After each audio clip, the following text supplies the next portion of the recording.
आज़ादी के बाद और संविधान लागू होने के बाद जो डिस्क्रिमिनेशन ख़त्म करना था, जो सबकी भागीदारी इस देश की मानवीय व्यवस्था में होनी चाहिए थी, उसमें जुडिशियल सिस्टम भी शामिल है। जुडिशरी में भी उसी तरह से हिस्सेदारी दिखाई देनी चाहिए थी। डिस्ट्रिक्ट जुडिशरी, जिसको कई बार सबऑर्डिनेट जुडिशरी कहते हैं, जो कि कहने की जरूरत नहीं है। अब सुप्रीम कोर्ट के चीफ जस्टिस ने भी कहा कि इस तरह की भाषा यूज नहीं करनी है। Judiciary is judiciary. तो डिस्ट्रिक्ट जुडिशरी में तो रिजर्वेशन की वजह से कुछ लोग आ पाए हैं, SC ST समाज के लोग। वहाँ भी OBC के जितना समाज है उतने जज नहीं है। डिस्ट्रिक्ट जुडिशरी में भी पूरे देश में ये हाल है। वहाँ भी वर्चस्व रहा दूसरे लोगों का। इवन इसलिए कोई भी बच्चा फर्स्ट पीढ़ी का भी चीफ जस्टिस जिस दिन बनेगा इस देश में, तब पता चलेगा कि किस देश में कितना संविधान के हिसाब से मानवीय व्यवस्था चल रही है और कितना शासन मानसिकता का ह्रास हुआ है, यानी धराशायी हुई है। शासन मानसिकता ही इस देश में सबसे खतरनाक मानसिकता है, जो किसी जाति विशेष के अंदर ये डालती है कि तुम ही विशेष हो, तुम ही खास हो, तुम्हें ही शासन करना, तुम ही समझदार हो। ये नॉनसेंस जब तक इस देश से नहीं खत्म होगी, और इस देश में एक कानून लाने की जरूरत है। सबसे ज़्यादा इस देश में सबसे भयंकर बीमारी जो आज भी है, जो असली इस देश का विनाश जिसने किया है, वो है वर्णवादी मानसिकता, वर्णवादी अव्यवस्था। और मैं तो कहूँगा बड़ा खुशकिस्मती है इस देश की। अब जो BR गवई चीफ जस्टिस बनेंगे कल से, he is a very independent person, very learned. और सबसे ज़्यादा काबिल तारीफ इस बात की कहूँगा कि विपरीत हालात में जब जुडिशरी के अंदर खुद जज कहने लगे थे पॉलिटिकल प्रेशर में काम मत करो, नागरत्ना ने स्टेटमेंट दिया था, इसका मतलब प्रेशर है और प्रेशर में काम करते हैं। और जो लोग प्रेशर के सामने नहीं झुकते, वो परीक्षा होती है जजों की। असली परीक्षा तो वही है। जजों की परीक्षा ये नहीं है। जजों की परीक्षा ये है कि जज के रूप में बैठा हुआ हर आदमी, हाई कोर्ट और सुप्रीम कोर्ट का, या नीचे डिस्ट्रिक्ट जुडिशरी में भी, वो सामने सरकार के पक्ष में या सरकार की पैरवी बिल्कुल ना करे, क्योंकि जनता, मेजॉरिटी जनता सरकार द्वारा ही सताई हुई होती है, सरकारी सिस्टम द्वारा ही सताई होती है। सरकार के द्वारा किया हुआ अन्याय के खिलाफ ही ज़्यादातर कोर्टों में लोग आते हैं।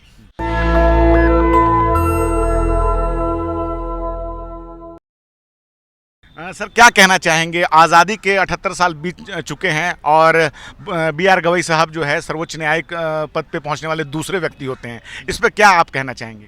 देखो, मैं इसको यही कहना चाहूँगा, इससे पता चलता है कि देश के अंदर आज़ादी के बाद और संविधान लागू होने के बाद जो डिस्क्रिमिनेशन ख़त्म करना था, जो सबकी भागीदारी इस देश की मानवीय व्यवस्था में होनी चाहिए थी, उसमें जुडिशियल सिस्टम भी शामिल है। जुडिशरी में भी उसी तरह से हिस्सेदारी दिखाई देनी चाहिए थी। डिस्ट्रिक्ट जुडिशरी, जिसको कई बार सबऑर्डिनेट जुडिशरी कहते हैं, जो कि कहने की जरूरत नहीं है। अब सुप्रीम कोर्ट के चीफ जस्टिस ने भी कहा कि इस तरह की भाषा यूज नहीं करनी है। Judiciary is judiciary.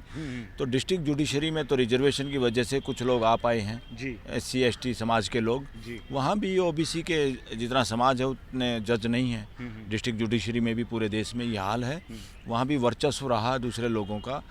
इवन आप ये जो कह रहे हो ना, सवर्ण कास्टों का वर्चस्व रहा, मैं इसको कहता हूँ ये सवर्ण वर्ण कहना छोड़ दो, ऊंची जाति भी कहना छोड़ दो, इनको कहो नॉन शेड्यूल कास्ट का। नॉन शेड्यूल कास्ट का वर्चस्व रहा है और वो आज भी वर्चस्व है। इससे साबित होता है कि कहीं ना कहीं हाई कोर्ट और सुप्रीम कोर्ट, जो इस देश के कॉन्स्टिट्यूशन की गार्डियन के तौर पे काम करती हैं, अगर कोई संसद, सरकार, ब्यूरोक्रेसी, पॉलिसी गलत बनाते हैं, संविधान के अनुरूप नहीं होती, जो हमारा प्रीएम्बल का टारगेट है उसके अनुरूप नहीं होती, उसको अचीव करने में फेल होती हैं, तो सारा काम हाई कोर्ट्स और सुप्रीम कोर्ट का था। और आज तक वो टारगेट अचीव कितना हुआ है? इसका मतलब सीधा सा है कि हाई कोर्ट और सुप्रीम कोर्ट, कॉन्स्टिट्यूशनल कोर्ट इनको कहते हैं, क्योंकि संविधान में इनका जिक्र है, स्पेशल पावर है इनके पास, तो नहीं हुआ। तो इसका मतलब इसीलिए मैं बार बार कहता हूँ, सुप्रीम कोर्ट अभी तक 5-10% काम कर पाई है देश के प्रीएम्बल के हिसाब से, जो करना चाहिए था। अगर वो प्रीएम्बल के हिसाब से सही काम होता तो देश में ये प्रश्न ही नहीं बचता कि कितने लोग शेड्यूल कास्ट से चीफ जस्टिस या जज हैं। पूरा देश में अपने आप ही इस तरह का माहौल होता कि लोगों की फिर कास्ट देखना हम आपस में वैसे ही छोड़ देते। मगर ये छूटा नहीं। क्यों नहीं छूटा?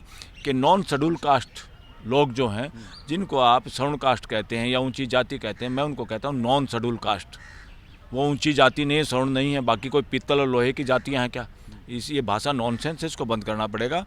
और ये नहीं हुआ, इससे साबित है जिन लोगों की जिम्मेदारी थी या जो लोग रहे हाई कोर्ट और सुप्रीम कोर्ट में, इन्होंने भी न्याय नहीं किया देश के वकील समाज के साथ, ताकि देश का हर समाज के लोग आगे बढ़ पाते और जुडिशरी में अपनी भागीदारी कर पाते।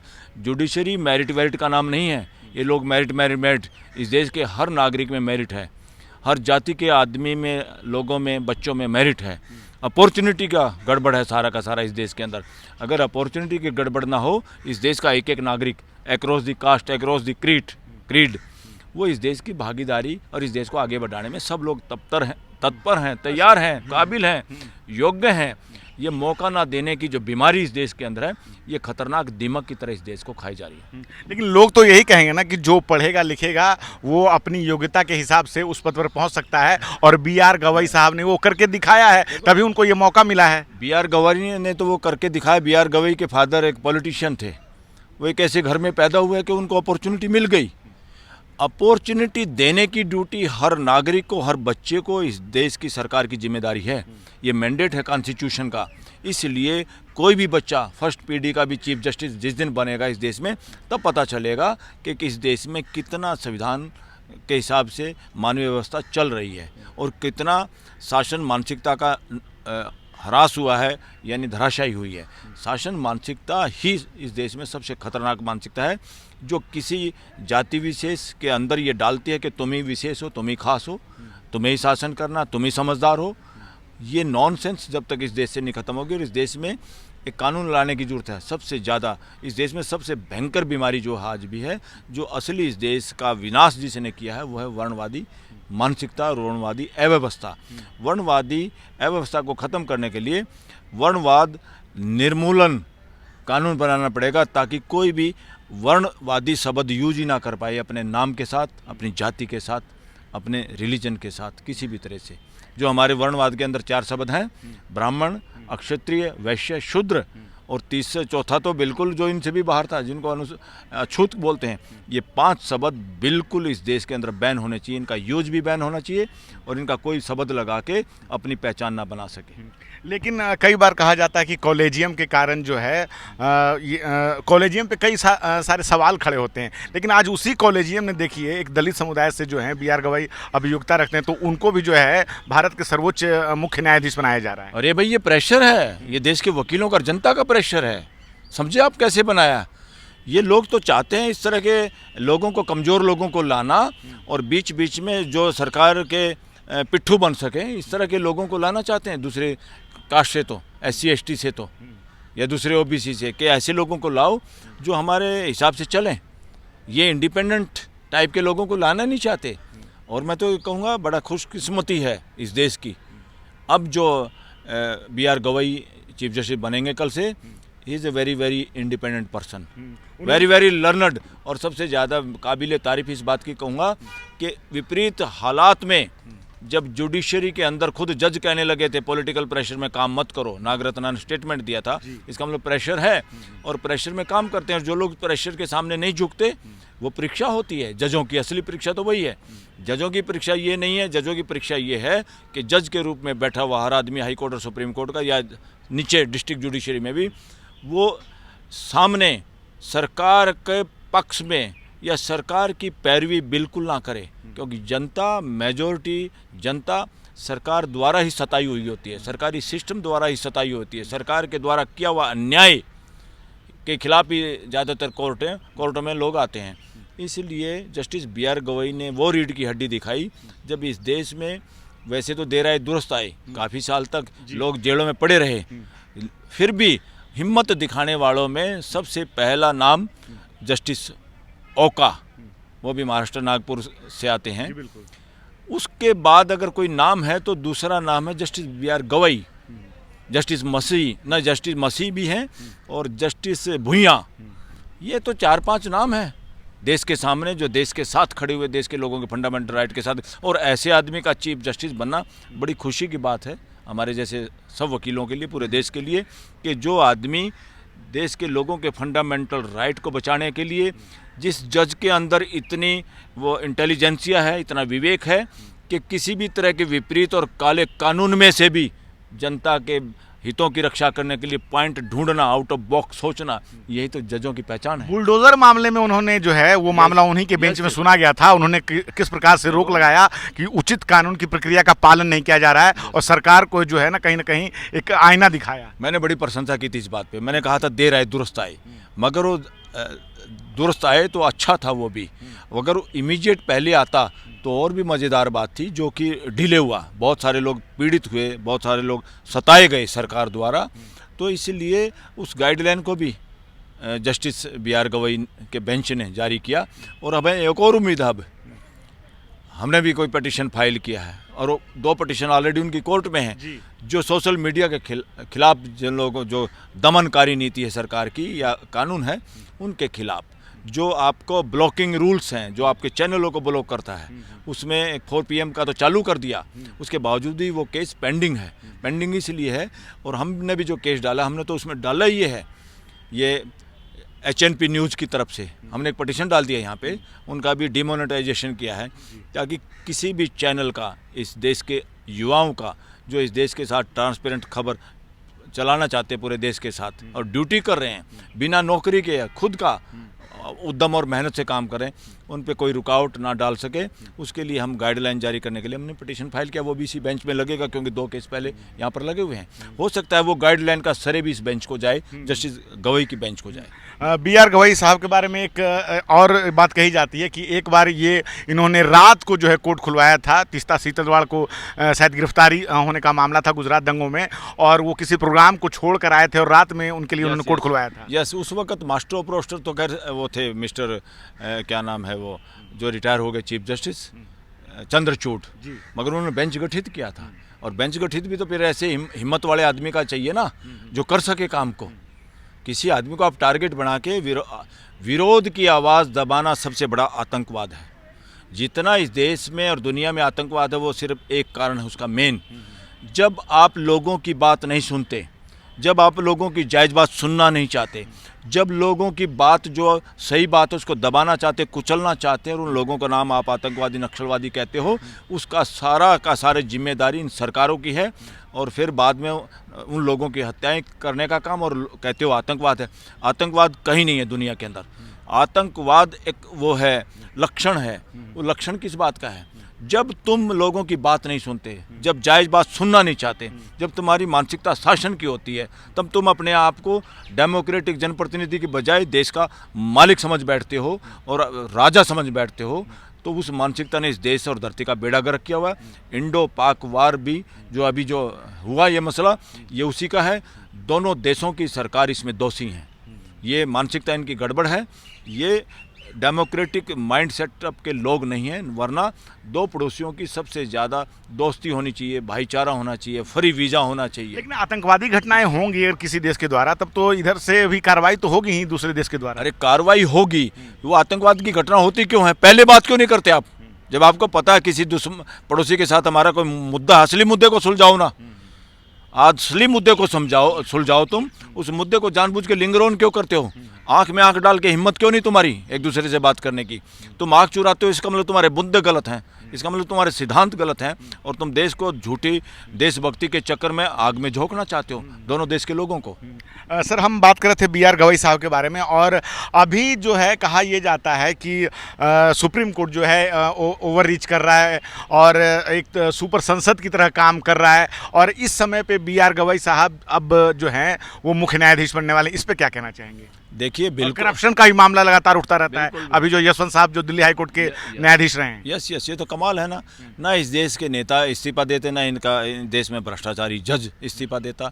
इस देश के नपुंसक बना दिया देश को इन्होंने। तो उनका काम तो खैर लिया हुआ है, मगर वो मामला तो सरकार के पास भी तो बताना चाहिए था देश के लोगों को, कितना पैसा मिला, क्या मिला, और पैसा कहाँ से आया। जो भी है देश को जानने का अधिकार है, और सुप्रीम कोर्ट को भी जो पता चला उस रिपोर्ट का बताना चाहिए, कैसे कहाँ से पैसा आया था, किसका पैसा था, क्या था। ये देश का अधिकार है, इनकी ड्यूटी है। सुप्रीम कोर्ट की भी ड्यूटी है, सरकार की भी ड्यूटी है देश के लोगों को बताने की।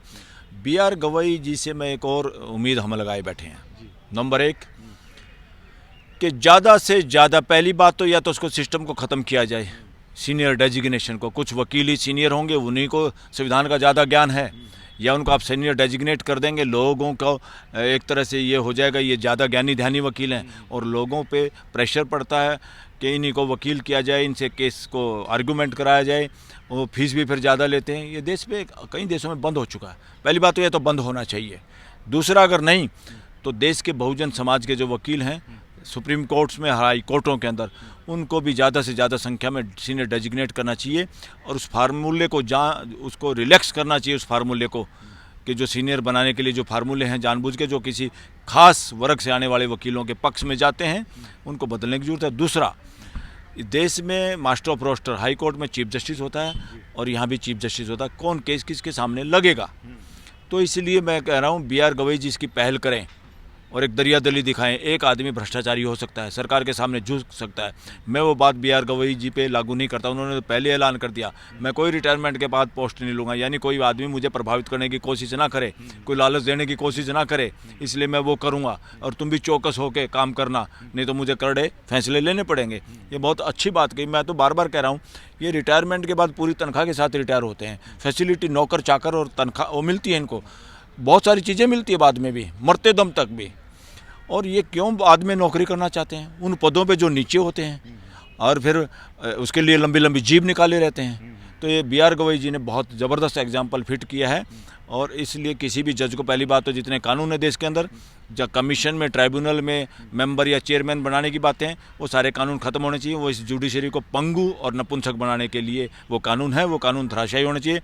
गवई जी से ये मेरा अनुरोध है देश के लाखों वकीलों की तरफ से कि आप मास्टर ऑफ रोस्टर का वो चेंज करिए, उसमें एक नहीं, कम से कम या तो पूरी सुप्रीम कोर्ट बैठ के सारे जज नियम बनाएं कि कौन केस कहाँ लगेगा, ताकि इस देश के लोगों के सामने, या जो जुगाड़बाजी वाले लोग सो कॉल्ड अपने आप को बड़े लोग मानते हैं, जिनके मैटर लाखों करोड़ों रुपए के होते हैं, वो यहाँ पे रजिस्ट्री के जरिए या बेंच हंटिंग करके देश के साथ अन्याय ना कर पाए, देश के गरीब गुरबों का हक नहीं मार पाए, चाहे वो आर्थिक न्याय के रूप में हो, चाहे सामाजिक न्याय के रूप में हो, चाहे पॉलिटिकल न्याय के रूप में हो। चलिए ठीक है सर, आपने हमें समय दिया, बहुत बहुत धन्यवाद। जी जी, थैंक यू। तो हमारे साथ बात कर रहे थे सुप्रीम कोर्ट के वकील बलराज साहब, और बलराज साहब ने जो बताया, और BR गवई साहब के बारे में हम आपको बता दें, उन्होंने अपनी संपत्ति की जानकारी भी जो है वो सुप्रीम कोर्ट की वेबसाइट पे अपलोड कर रखी है। उनके पास दिल्ली में डिफेंस कॉलोनी में मकान है और भी कुछ उनके पास कृषि भूमि है। लेकिन एक बात हम आपको बता दें कि उनके पास कोई अपनी गाड़ी नहीं है। जो अगर आप सुप्रीम कोर्ट के वेबसाइट पे जाकर देखेंगे, जहाँ पे जजों ने अपनी अपनी संपत्ति की जानकारी दे रखी है, तो BR गवई साहब के पास कोई अपनी जो है कोई गाड़ी नहीं है। और उन्होंने कई महत्वपूर्ण फैसले दिए हैं। राहुल गांधी की जब संसद सदस्यता जाने वाली थी, उस दौरान वो मामला जब सुप्रीम कोर्ट पहुँचता है तो उस बेंच में शामिल थे, और उसके बाद उस पर जो है स्टे लगता है। और साथ ही साथ सबसे बड़ा मामला जो पिछले दिनों देखा गया कि किस प्रकार से उत्तर प्रदेश, मध्य प्रदेश और देश के कई राज्यों में है बुलडोज़र चल रहा था और आरोपियों के मकान तोड़े जा रहे थे। उस समय उन्होंने ये कहा कि कोई भी मकान नहीं टूटेगा बिना कानून की उचित प्रक्रिया का पालन किए हुए। अगर किसी आरोपी का मकान टूटता है तो उसमें पूरी की पूरी कानून प्रक्रिया का ध्यान रखा जाए। और ये जो फैसला आया था, इससे पूरे मतलब ऐसे लोगों को, बहुत सारे लोगों को राहत मिली थी और सुप्रीम कोर्ट पर विश्वास भी बढ़ा था। तो ऐसे समय में अब BR गवई जो है वो देश के अगले मुख्य न्यायाधीश बनने जा रहे हैं, और इस बात को लेकर जो है बलराज साहब ने भी अपनी बात रखी और उन्हें अपनी राय भी रखी है। आप क्या सोचते हैं, अपनी राय कमेंट में ज़रूर बताएं। नेशनल दस्तक की आपसे गुजारिश है कि अगर इसको बचाना चाहते हैं तो नेशनल दस्तक को सब्सक्राइब करने के लिए रेड कलर के सब्सक्राइब बटन को दबाएं, फिर बेल आइकन की घंटी दबाएं। नेशनल दस्तक को बचाने के लिए बहुत जरूरी है कि हर खबर को शेयर करें, लाइक करें, कमेंट जरूर करें।